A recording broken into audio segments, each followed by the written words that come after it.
I think there are two different ways to look at technopolitics. One is what Stefano Rodotà said, which is about just more or less doing the same thing, but doing it better, more efficiently, with more efficacy, etc.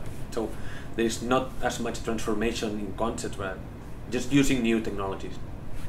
John Lepkowski defines technopolitics in a quite different way. It's about taking for granted that many of the barriers of human interaction have been erased because of digital revolution.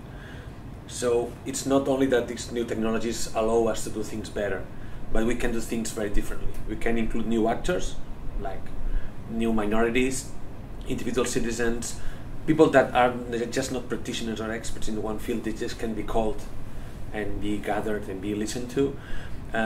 You can create new organizations in new spaces, not only digital, but many new spaces that you would not take into consideration because it's not a parliament or a congress, etc. You can do new protocols, do new things. So it's really about rethinking institutions like they were, like in the in the Industrial Revolution, and just rethinking them from scratch. One thing that it's increasingly being done, and being done quite good, is listening. So one of the first things that political institutions are doing very well is trying to listen in a very new ways their citizens, and what are their problems, what are their wishes and their aspirations. The other thing is how people can interact with public administration, and here you can find a little bit of hot and cold. The good part is that they are increasingly interacting more with administration, with forms, with portals, etc. So all the interaction, let's say in bureaucratic terms, has been improved quite a bit, and it is saving a lot of time and money, both for the citizen and the administration. But the other part is interaction for doing things, and here we are still failing. I don't think it's no one's fault. I mean, it's been very short span of time that these things have been going on.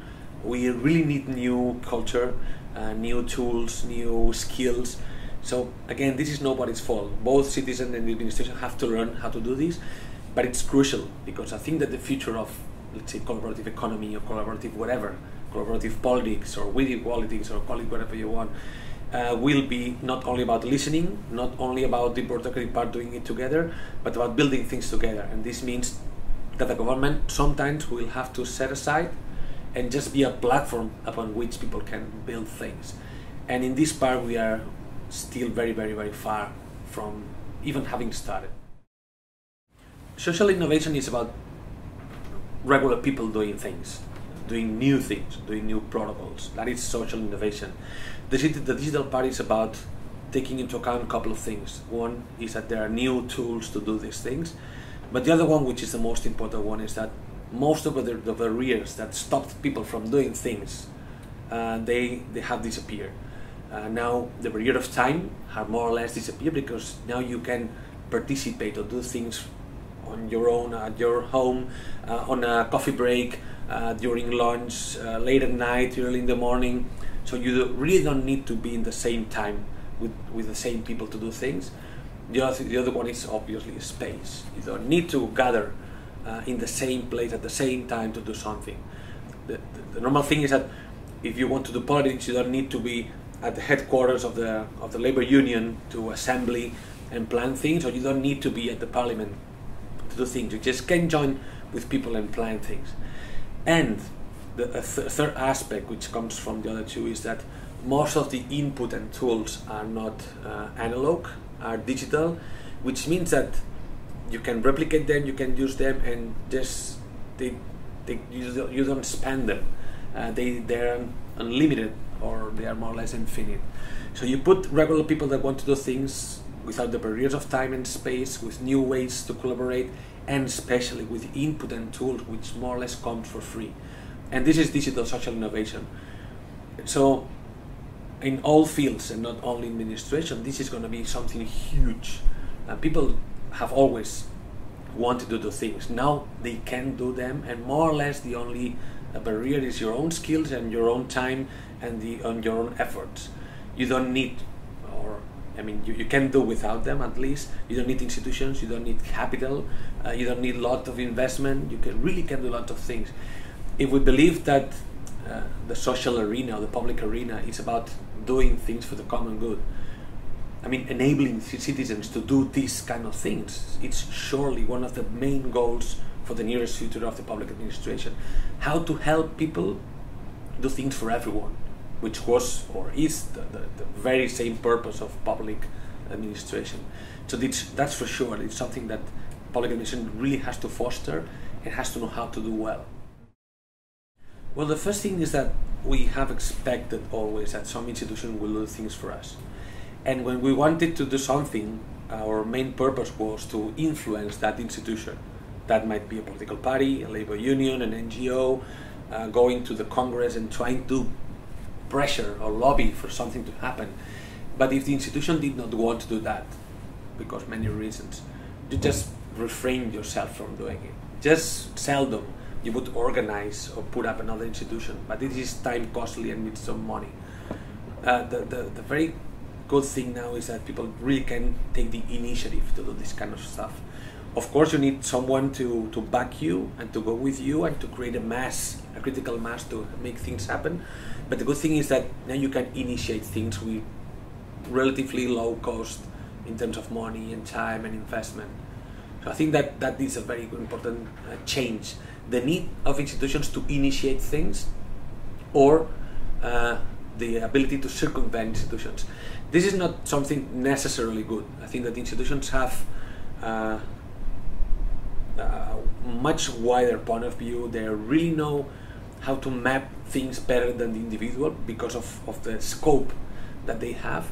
So I think that it's necessary that even if people can initiate things, they go together with institutions, because these institutions do have usually more power, more resources, and especially a point of view that is much more comprehensive.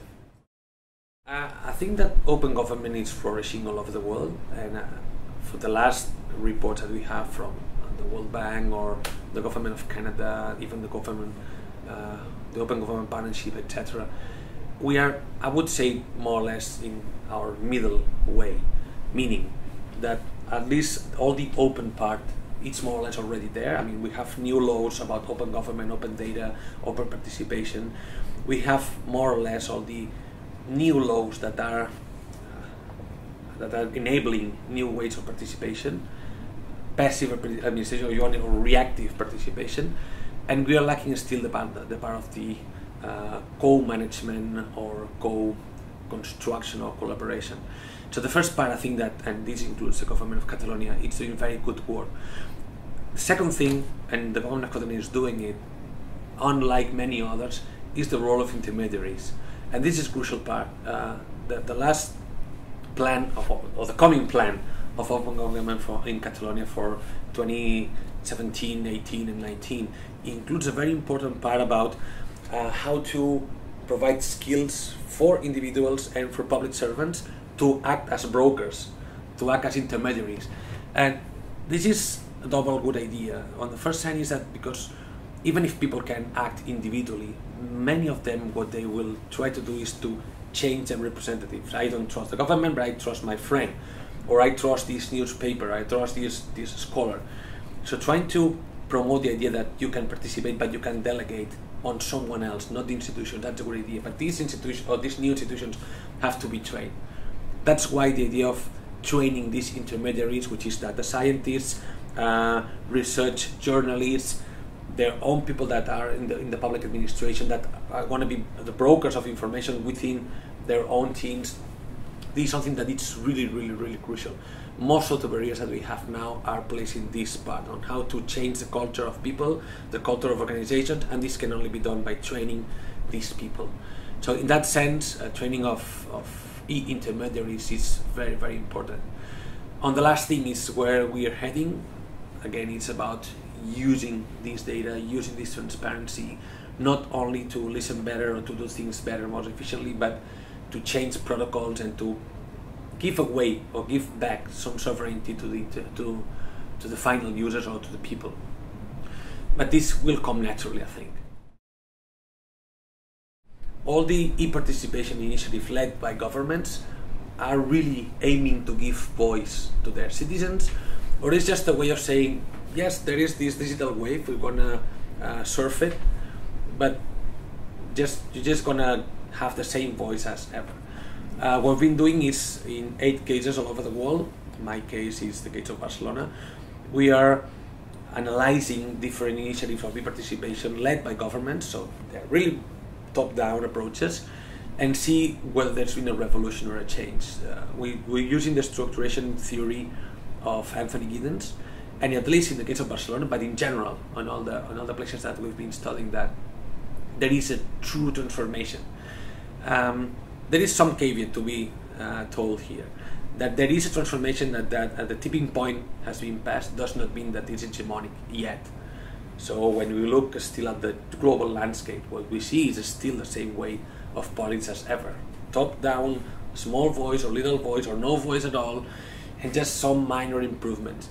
But when you look at the details and the things that have been done, there really is a tipping point. In the case of Barcelona, for instance, there is something that is very, very new in the world, and it's the possibility that just a regular citizen, like all of us, can participate in the design of the initiative. And not only the design of the platform, which is a free software platform, so you can code, but also all the protocols, all the processes, how you account for the results, how you visualize these results. So there is a meta project, which is called Meta Decidim, which enables people to do that, and it's really in there. People might participate in there or not, people might know it or not, but the fact that you can really participate in the design of the whole project, not only just a part of it, it's really a transformation. With a colleague and I, which is called Manuel Acevedo, he's in Buenos Aires, we have assessed Open Data for Development, which is an IDRC from Canada project, which is backed by the government of Canada and the World Bank. It's more or less a $15 million project from the last 3 years. And we've been doing the assessment of what has happened with open data, especially to improve the well-being of the more marginalized. So it's not open data for everyone, it's especially for development and people for the more marginalized. And what we've seen is that open data is a prerequisite for transparency and accountability. More or less all the world, or let's say that the more democratic world is advancing in this field, and you cannot. It's difficult to say that there will be transparency and democracy without open data. There have been very bold steps taken by states or governments towards this sense. They're creating new laws, new portals that they will be very difficultly taken back. And the other thing is that this open data, the transparency, is re-legitimizing these governments, which they had lost a lot of legitimacy because of the crisis of corruption, etc. So they are really like winning back some legitimacy because of this transparency and accountability, which is directly related with open data. And the second thing is that when you have won back some legitimacy, then you can just collaborate with your citizens, which is something that still some governments are not doing, but many of them are beginning to do, and I would say very honestly or very earnestly. So the impact about the last mile for people that are more marginalized will come. We're still a bit far from being able to provide solid evidence of this, but we do know that with transparency and legitimacy comes better policy, and with better policy comes more voice for the poorer ones, better projects for them, and more chances for development. So in a nutshell, open data now is only impacting transparency and accountability, still not exactly the more marginalized, but I would say that the path is paved already, and there will be much more impact in the very short term about how open data is in the benefit of the poorer ones. I think there are different ways to achieve the very same goal. I mean, open government in general or digital revolution in administration is huge. There are so many things that you can change that no matter where you begin, the idea is that you have the clear end. That's why we have so many different models. I mean, the northern part of Europe have a model about letting people manage themselves the revolution, especially leveraging on their higher digital skills and lower costs of infrastructure. And I would say that the south, which is, let's say, like more state-driven, they have focused more on how to state that has so much power, how to make it more efficient and improve the things that have, I would say, a more quantitative impact. I don't think there is a good or a bad way. The good thing is that to have a clear idea that you have to achieve many different goals that go together. In the case of Spain, for instance, I share the idea that the government is leading the process, and I think it's a good thing. A good thing meaning that all the multiplier effect that has had the public administration and how well they've been doing it at all levels, but especially at the state level, has really tractioned the rest of the sectors, the citizens, or the civil society, the IT sector, the providers of IT services, etc. So I think that at this stage, Spain has been doing very good work in trying to put all this huge mammoth that is administration, to renew it, to transform it, to make it more modern, and then to have this locomotive effect to track. There are two other reasons why that was a good idea, besides that it's a huge sector and has a huge power to track from other sectors. The first one is literacy in general. I mean, in Spain, unluckily, not only digital literacy, but education in general is low compared to other countries from the OECD because of many reasons. So you really cannot trust on people to have this traction effect.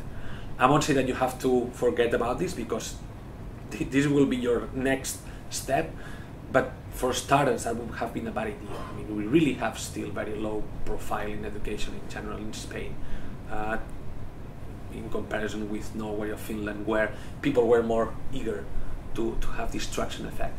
The second one, and this is again unluckily, it's because of our lack of democratic culture. I mean, we had a dictatorship for 40 years, and it was only recently that we had democracy again. So this, to begin with, entrepreneurship, for-profit entrepreneurship, social entrepreneurship, citizen movement, citizen rights. When it comes about digital revolution, it's about empowerment and governance and this kind of stuff. You really need to have this much broader culture on democracy. So that were two different ways that had been a bad idea to begin in these two different places, unlike what happened in the UK or happened in Finland. But it's true. I mean, you have to face these things, and it's about a digital divide that will come sooner or later. In the case of Spain, I don't think there's digital divide. It's about access. We have affordability. We don't score very well in here because of how bad we privatize the monopoly of the incumbent monopoly of Telefonica. But let's say that more or less infrastructure we do more or less well. In digital skills we do much more or less well. I think that what we lack, it's like it happened with intermediaries, is the last part of how to make the best of these technologies, how to participate better, how to take care of your health better, how to take care of your learning better, how to engage with your peers better with ICTs. And here we are failing, and I don't think, at least at the Spanish level, there's a big plan for citizen empowerment through ICTs. We are still on the digital skills part, which it's important, but you don't have a clear purpose, it can fail again. Looking about the digital revolution as a fourth industrial revolution, it's really just the 10% or 20% of it. If we are talking only about the fourth industrial revolution, means that cars will be electric and cars will be autopiloted, and that we will be dealing with more automation and more robots to produce things. But this is within the firm or within the factory landscape. I mean, some people are thinking about how the factory will do better with robots, how the factory will do much green without carbon or without oil, and how the factory. But the digital revolution is much more like the Neolithic revolution, like the scientific revolution. It's affecting already just everything. The industrial revolution will not care about public administration besides the paperless office. Digital revolution, in the sense of a human revolution, it's about how can we have more governance on our affairs, who sets the public agenda, how you monitor things, how you get track of things, how you create new momentums, how you create new critical masses And this is not something about digital, the industrial revolution, it's about social revolutions. And that part is huge, and it's the important thing. How do we speak about jobs rights? How do we speak about, I don't know, basic income? How do we speak about the necessary redistribution of income that will come from this industrial revolution? So yes, there's a fourth industrial revolution that will change jobs, wages, and wealth and distribution, but the factory of the industrial revolution will never address these issues.